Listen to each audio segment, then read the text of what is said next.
of commercially available nasal devices aimed at stopping snoring. This doesn't exert any outwards pressure to the airway.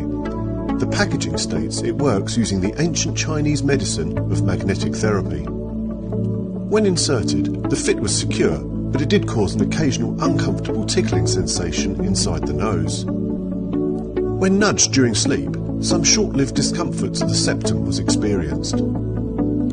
In our tests, the claimed magnetic therapy wasn't sufficient to make this device effective at stopping snoring. If anything, it felt like it restricted airflow slightly, and unfortunately, mouth breathing became preferable.